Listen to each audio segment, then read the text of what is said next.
Fala galerinha, esse é o seu canal História na Telinha, eu sou o professor Valdemir e a nossa aula de hoje é sobre a Primeira Guerra Mundial, evento que aconteceu entre os anos de 1914 a 1918 do século passado.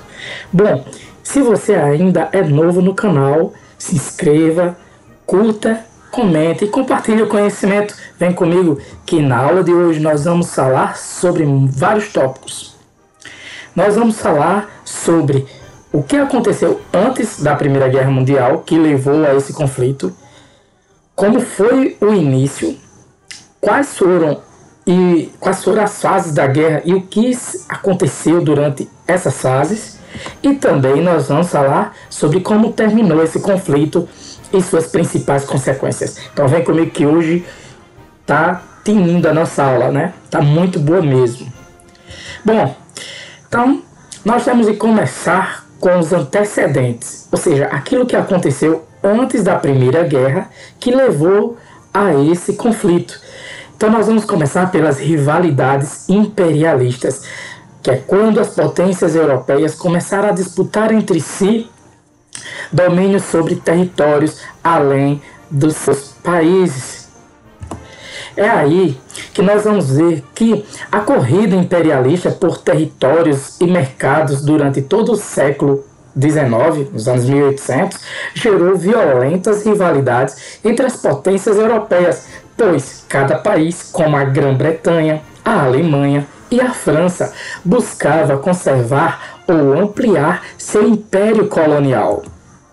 E é aí que nesse contexto se dá a partilha da África, que como vocês podem ver no mapa, né, teve como principais vencedores em termos de territórios a França em azul e a Inglaterra em vermelho, né?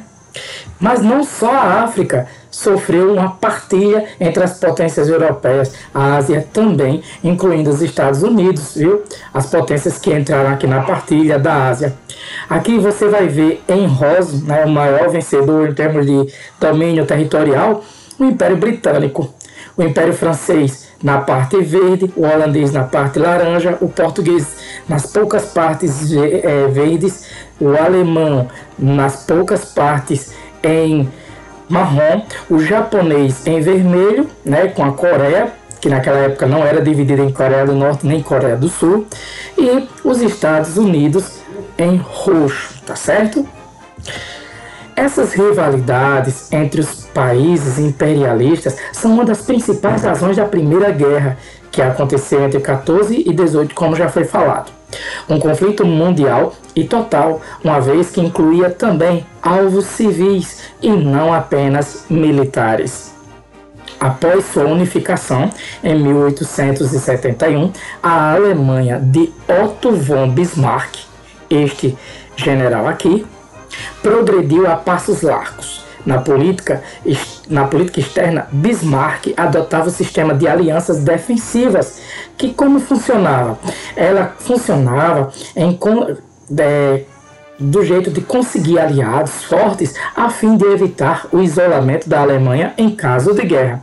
Era aquilo, vou fazendo amigos aqui e ali, porque se eu precisar, eles vão em meu socorro.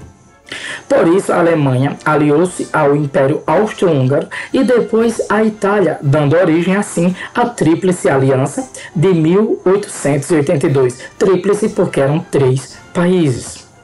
Em 1890, porém, o Kaiser Guilherme II, monarca da Alemanha, Guilherme II, ele demitiu Bismarck e adotou uma nova política externa, a política da expansão à força. Seu objetivo era pressionar a Grã-Bretanha a lhe ceder uma fatia maior da África e da Ásia e vencê-la na disputa pela liderança marítimo comercial.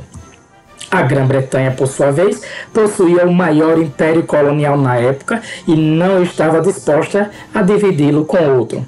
Já a França queria uma revanche contra a Alemanha para recuperar a região da Alsácia-Lorena, que era rica em carvão e ferro, carvão mineral e ferro, que foi perdida na Guerra Franco-Prussiana, ou seja, entre os franceses e os prussianos, que aconteceu entre 1870 e 71. Em vista disso, a Grã-Bretanha, a França e depois a Rússia formaram a Tríplice Entente. A palavra entente também significa aliança, agrupamento, né? União. E aí você vai ter no mapa a região que foi alvo da disputa entre alemães e a França, uma região rica em carvão mineral e ferro, que eram muito importantes para a indústria que estava começando a ser impulsionada naquele século. Aqui nós temos um cartão postal francês de 1915, assinado por Solonco. As três mulheres à esquerda, aqui as três à esquerda, representam a Tríplice Entente, na ordem Grã-Bretanha, Rússia e França. A mulher ao centro simboliza a Bélgica, né, que apesar de declarar sua neutralidade, ou seja, não puxar nem para um lado nem para o outro, foi invadida pela Alemanha, representada aqui por uma águia meio serpenteada, né? Um corpo aqui de serpente, uma águia, aqui representa a Alemanha. Assim, com o objetivo de unir forças e isolar rivais, as nações europeias fizeram vários acordos e alianças entre si, de modo que em 1907 a Europa estava dividida em dois blocos militares antagônicos, ou seja, a Alemanha, Itália e Império Austro-Húngaro, e a Tríplice Entente formada pela Grã-Bretanha, Rússia e França. Como vocês podem ver no mapa que nós temos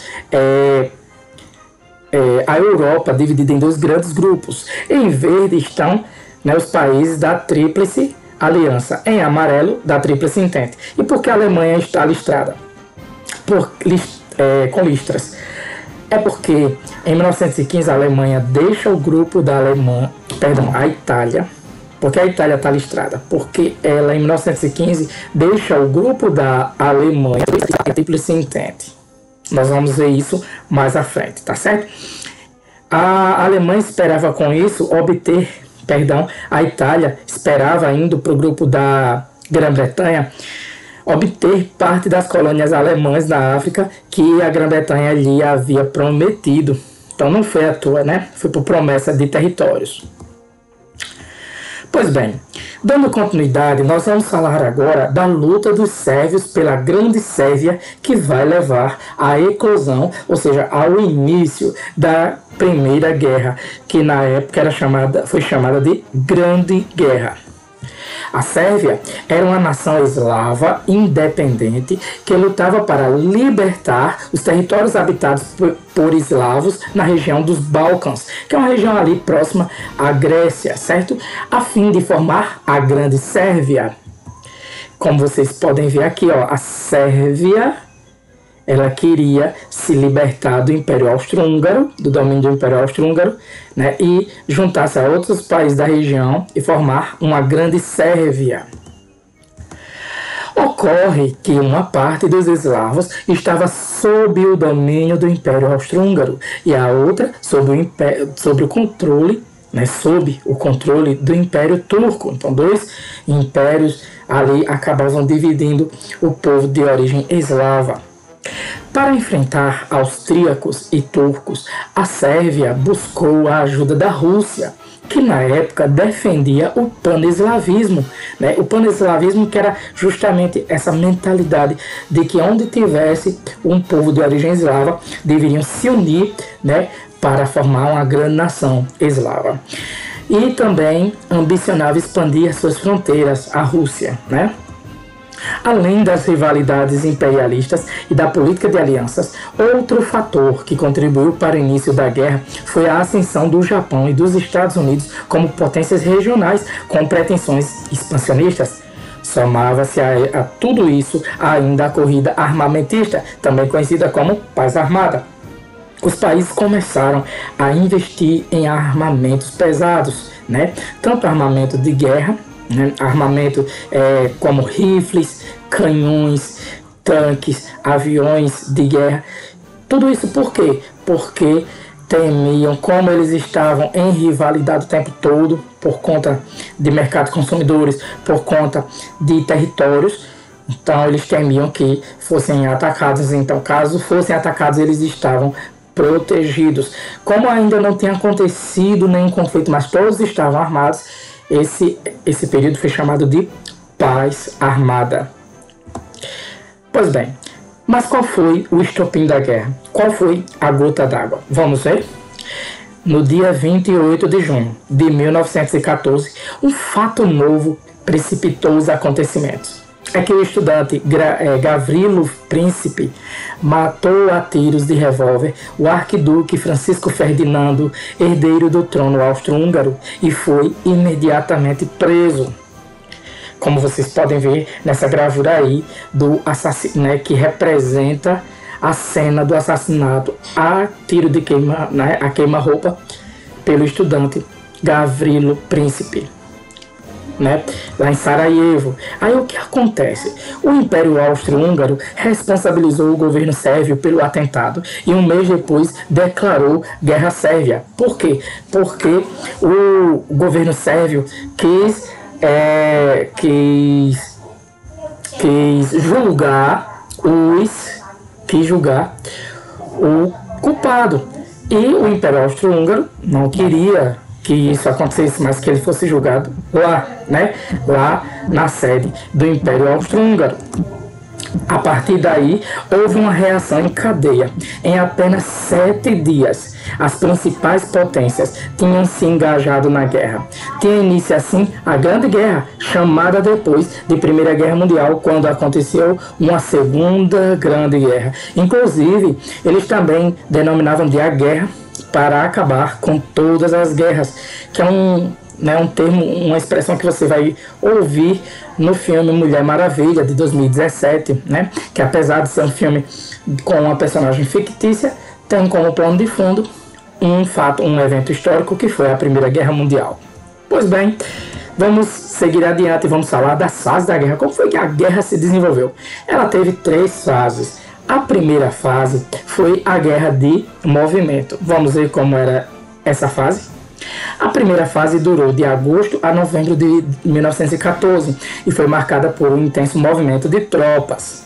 Inicialmente, os alemães marcharam contra a Bélgica e, apesar da resistência belga, chegaram às vizinhanças de Paris, na França.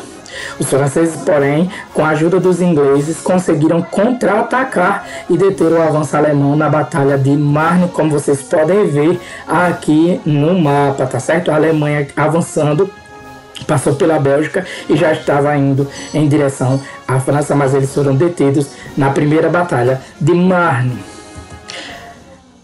E aqui tem uma foto, né, daquela batalha. Como nenhum dos lados conseguiu vitórias decisivas nessa batalha, a guerra na frente ocidental estacionou. O que é a frente ocidental? Vamos voltar ao mapa para entender. É que é o seguinte, a Alemanha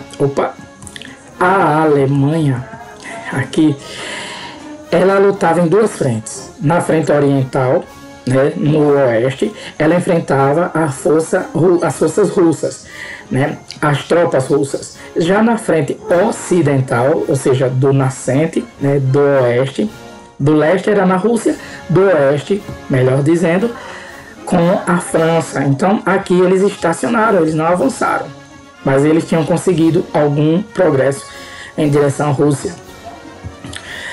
Pois bem, a segunda fase foi a Guerra de Trincheiras. Essa também você vai ver bem representada, tanto no filme da Mulher Maravilha, né, a Guerra de Trincheiras, como também no filme 1917, que é um filme que é de um take só. Esse filme é fantástico, tá certo? Eu recomendo 1917, assistam. Como vocês podem ver na imagem aí, as trincheiras eram longas valas, né, cavadas por quilômetros, onde os soldados ficavam dentro, né, esperando para atacar. Com a estabilização das forças em luta, iniciou-se uma nova fase da guerra, a Guerra de Trincheiras. Os exércitos da Inglaterra e da França de um lado e o da Alemanha do outro cavaram 640 quilômetros de trincheiras. Tem noção do que é isso? Que se estendiam desde o Mar do Norte até a fronteira da França com a Suíça. E com o corpo enfiado na terra, os soldados lutavam dia e noite.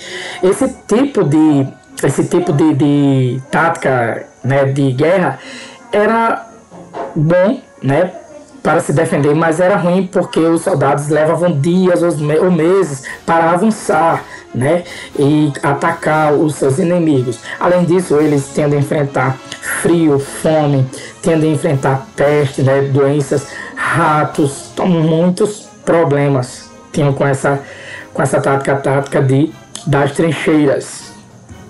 Pois é, agora nós vamos falar sobre algumas curiosidades da guerra. Presta atenção. A Grande Guerra foi travada no ambiente resultante de salto tecnológico. Então você vem do século XIX, vai para o século XX, em que a tecnologia, as descobertas de eletricidade, do motor a combustão. Então, muita coisa foi inventada de um século para o outro. O desenvolvimento do motor, a explosão e do motor elétrico respondem pelo aparecimento do automóvel, do avião e do tanque. O carro de combate na terminologia militar.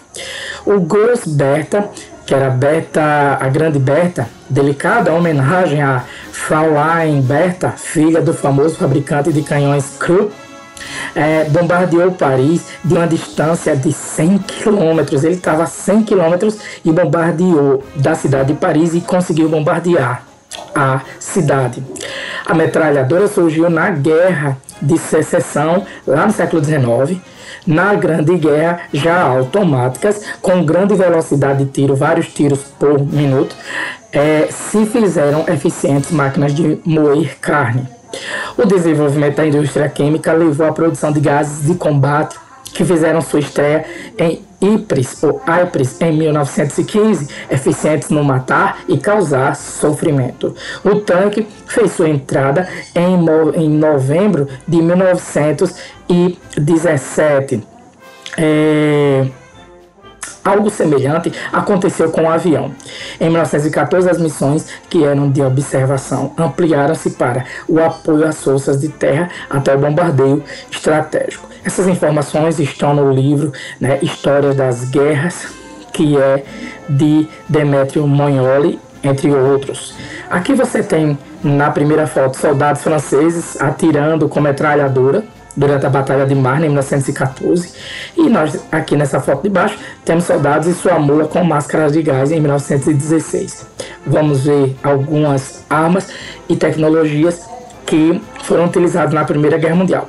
A baioneta, que é uma mistura de espingarda ou rifle com uma faca, um facão, ou se não, uma grande adaga na ponta. Então ela servia, além de atirar, para espetar o inimigo ou para ver se o inimigo estava realmente vivo, ainda respirava. Tivemos o lança-chamas, tivemos o morteiro, que era tipo um canhão pequeno, né, que ficava na diagonal, e a altura tal era medida em graus, e aí atirava-se, esperava-se que atingisse o alvo, né. Tivemos as granadas, que no filme, né, 1917, no filme da Mulher Maravilha, você vai ver o formato das granadas, que não eram nada parecido, né, com o formato de hoje. Pistolas e revólveres, rifle, também tivemos rifle, metralhadora, né, o tanque. Os primeiros tanques, inclusive, deram muito trabalho, muitos pifaram, muitos não conseguiam sair do lugar, né, andavam pouco, mas alguns tiveram êxito. Armas químicas, como nós já vimos, né, gases venenosos, aviões também foram utilizados. Pois é, Bom, dois acontecimentos se deram que mudaram o rumo, né, pode-se dizer, do combate em 1917. O primeiro foi a entrada dos Estados Unidos e o segundo foi a saída da Rússia. Vamos entender por quê? Em 1915, a Itália rompeu com a Alemanha e se aliou à Tríplice Entente, como já foi falado. E enquanto milhares de jovens morriam nas trincheiras, outros países entravam na guerra. Itália, Romênia e Grécia ao lado da Grã-Bretanha, Bulgária e Império Turco-Otomano ao lado da Alemanha. Como vocês podem ver nesse mapa aqui, ó, você vai ter em azul escuro os países da Tríplice Aliança e do azul mais claro os aliados da aliança. Em verde nós tivemos, no verde escuro, tivemos os da Tríplice Entente, certo? E em verde mais claro os aliados da Tríplice Entente. Lembre-se, a Itália era da Tríplice Aliança e migrou para o lado da Tríplice Entente.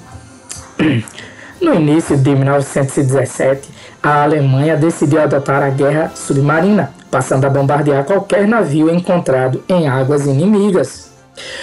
O afundamento do navio norte-americano Lusitânia pelos alemães foi um dos motivos da entrada dos Estados Unidos na guerra naquele mesmo ano, em 1917. O que acontece? Esse navio ele era, né, de tripulação civil. Ele estava apiado de gente, né? Ele tinha mais ou menos o tamanho do Titanic. Só que o que acontece também? Ele estava levando suprimentos, né, para a Europa, ia dos Estados Unidos para a Europa. E foi avisado, né? Os alemães mandaram um aviso que o Lusitânia não seguisse porque eles estavam bombardeando, mas ele seguiu, estava levando suprimentos, tanto de guerra como suprimentos alimentos, né? E aí eles foram bombardeados, o Lusitânia naufragou, muita gente morreu, certo? E os Estados Unidos acabaram saindo da sua neutralidade e entrando na guerra. Seguindo os Estados Unidos, outros países americanos, inclusive o Brasil, que também teve o navio Paraná, era esse navio aqui, ó, afundado pelos alemães, engajaram-se no conflito ao lado da Tríplice Entente. O Brasil entrou no conflito. E olha que interessante, como foi que o Brasil participou dessa Primeira Guerra Mundial. Ele mandou 2 cruzadores, 5 contra-torpedeiros, um navio auxiliar e um rebocador. Cruzadores, pessoal, eram pelos navios de guerra, ok?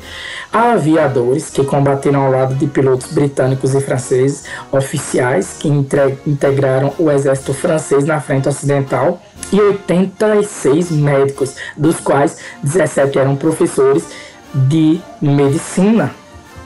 Pois é. Enquanto isso, triunfava na Rússia a Revolução Socialista em 1917, liderada por Vladimir Lenin, que é uma das nossas próximas aulas, argumentando que a Primeira Guerra era um conflito imperialista e que a Rússia encontrava-se esgotada, né, não tinha mais condições econômicas de manter as tropas no conflito. O líder russo, Lenin, assinou com a Alemanha um tratado de paz em separado. E assim a Rússia saiu da guerra. E aqui você tem o Tratado de Brest-Litovsk, que foi esse tratado assinado entre alemães e russos, né, um tratado de paz em separado. A Rússia não combinou nada com a Tríplice Entente, ok? Pois é. A terceira fase da guerra, a primeira foi de movimento, a segunda foi a guerra de trincheira, a terceira fase volta a ser de movimento, ok? No início de 1918, depois de selar a paz com os russos, os alemães se deslocaram para a frente ocidental e lançaram uma forte ofensiva apoiada pela aviação e pela artilharia pesada. Recomeçava a guerra de movimento. Como vocês podem ver nessa imagem aqui, de aviões bombardeando, né, um campo de soldados. Os países da Entente conseguiram reagir e, valendo-se de aviões e tanques mais eficientes, venceram as forças alemãs na Segunda Batalha de Marne. Já tem acontecido uma em 1915. O passo seguinte, 1914. O passo seguinte foi invadir o território alemão. Como vocês podem ver aí, né, o avanço de uma tropa da Tríplice Entente. Nesse meio tempo, No entanto, uma rebelião popular sacudiu a Alemanha, forçando o imperador Guilherme II a renunciar. Em novembro de 1918, o novo governo proclamou a República e assinou finalmente o armistício, que é a rendição, que finalmente pôs fim à guerra. E aqui está a assinatura do armistício em 1918, tá certo? Pois é, nós temos aqui essa foto, onde nós temos estadunidenses, britânicos e franceses celebrando o armistício, né, a rendição que pôs fim às operações militares entre os dois blocos no dia 11 de novembro de 1918.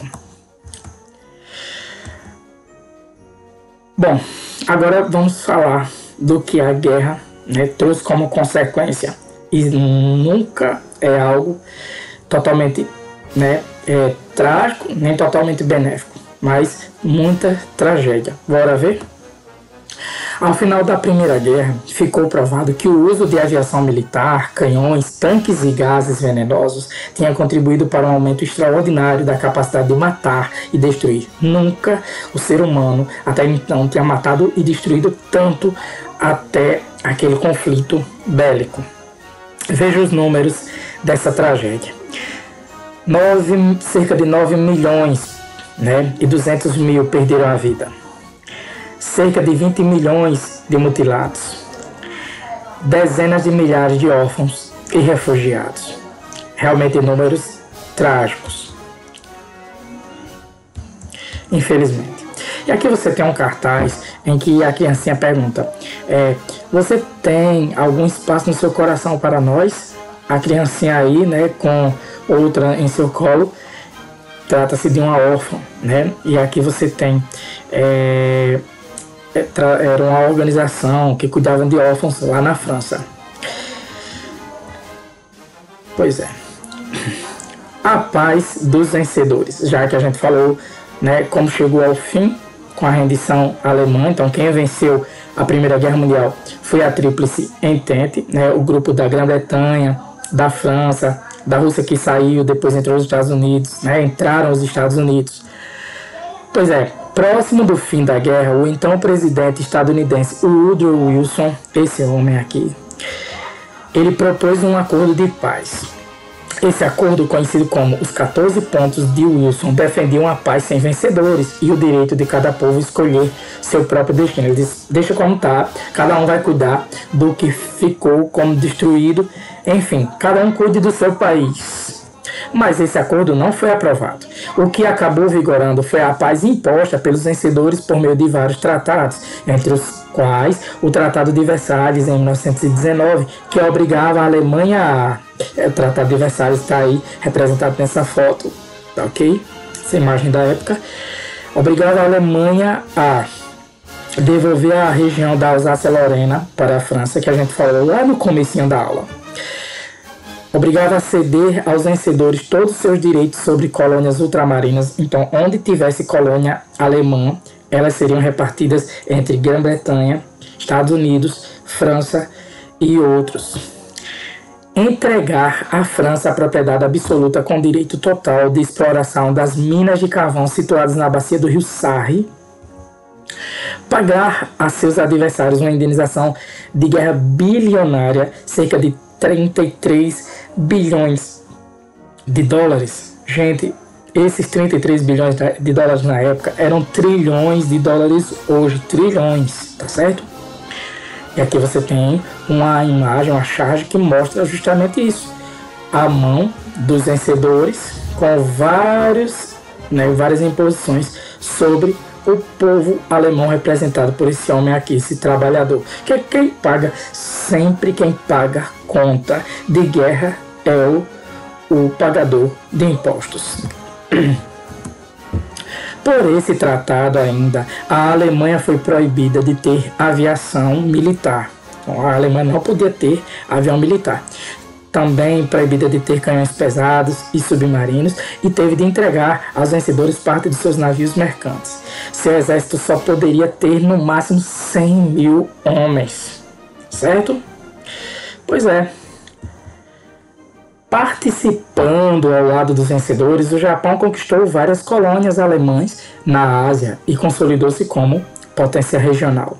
Os vencedores também impuseram acordos de paz aos aliados da Alemanha e, por meio deles, redesenharam o mapa da Europa, originando novos estados como a Tchecoslováquia, a Áustria, a Hungria e a Iugoslávia. Como vocês podem ver nesses dois mapas que comparam a Europa antes e depois da Primeira Guerra Mundial. A Europa em 1914, no início da Primeira Guerra Mundial, e a Europa após, né, a Primeira Guerra Mundial em 1919. Veja quantos países formados, ó.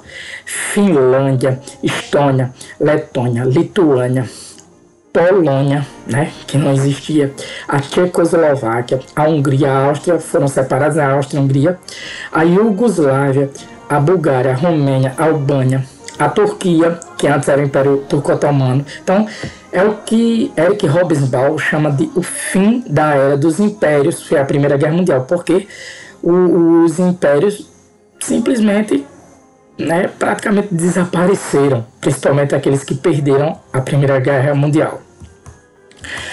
Os Estados Unidos saíram da Primeira Guerra Mundial como uma das grandes potências do globo.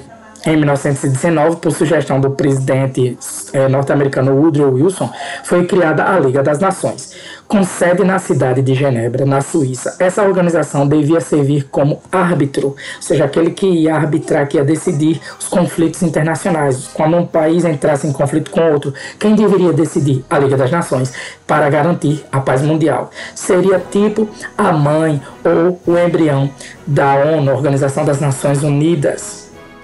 Aqui está uma foto de reunião da Liga das Nações.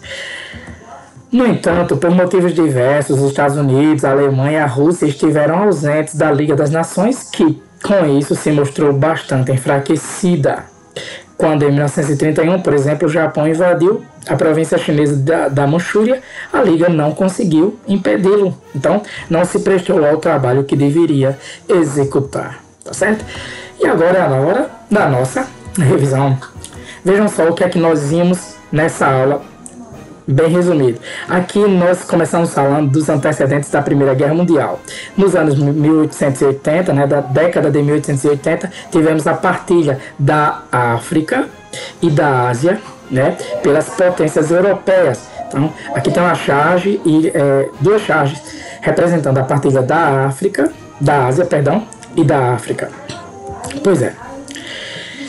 Em 1882 tivemos a formação da Tríplice Aliança, a junção da Alemanha com o Império Austro-Húngaro e a Itália. Em 1907 tivemos a formação da Tríplice Entente para, né, rivalizar com a Tríplice Aliança. Esta última era formada pela Inglaterra, França e Rússia, e assim ficou o mapa da Europa a partir de 1907. Né? Nós tínhamos de um lado a Alemanha, a Áustria, né, o Império Austro-Húngaro e a Itália, a Tríplice Aliança, e nós tínhamos Reino Unido, França, né, e o Império Russo na Tríplice Entente.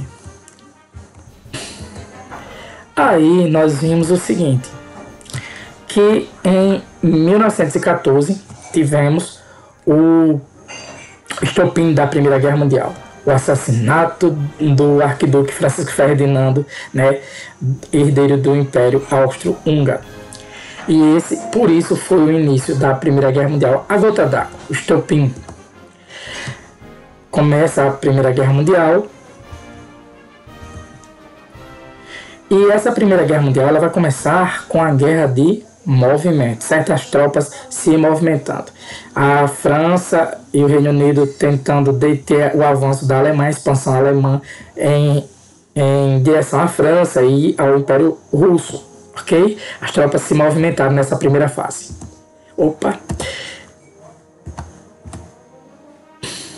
Em 1915 tivemos a Itália abandonando a aliança e aderindo à Tríplice Entente. Como vocês podem ver, a Itália pulou de lado, certo? Foi para o lado da Grã-Bretanha e da França.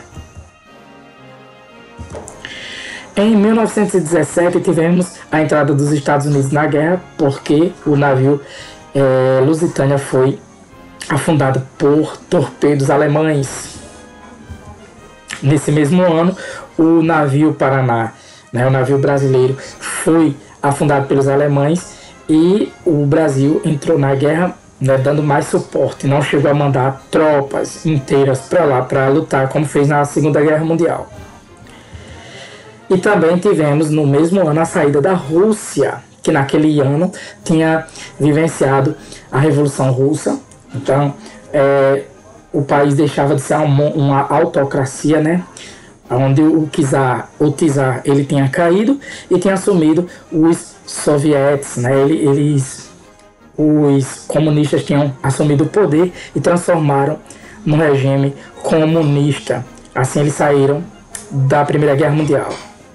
Sobre isso aqui, vocês podem assistir ao filme Os Últimos Czares, da Netflix. Muito bom. Na verdade, uma minissérie. Em 1918, tivemos o fim da Primeira Guerra Mundial, certo? Com a rendição da Alemanha, ok? E, assim, o lado da Tríplice Entente, né, da Grã-Bretanha, venceu este conflito.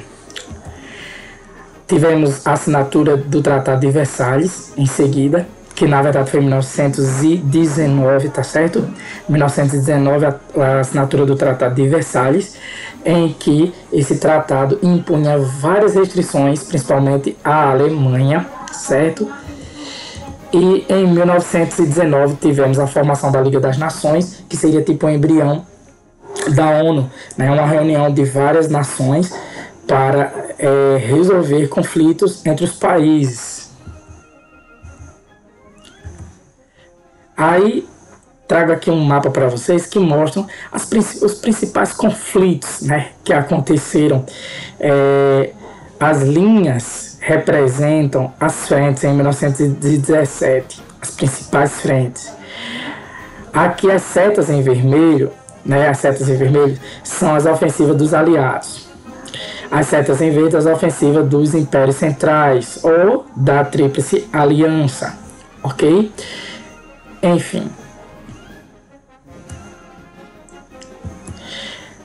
O mapa da Europa antes e depois da Primeira Guerra Mundial, com a formação de vários países, quase totalmente redesenhado, né? Pois é, esse foi o nosso conteúdo de hoje. Espero que vocês curtam, que vocês comentem, se inscrevam no canal se ainda não se inscreveram, tá certo? Que vocês também compartilhem o conhecimento, porque é muito importante. Lembre-se que estudar é preciso. Eu espero que vocês tenham gostado do conteúdo, tá certo? Um forte abraço. Fiquem com Deus, galerinha. Continue estudando. Deus abençoe e até mais. Tchau, tchau.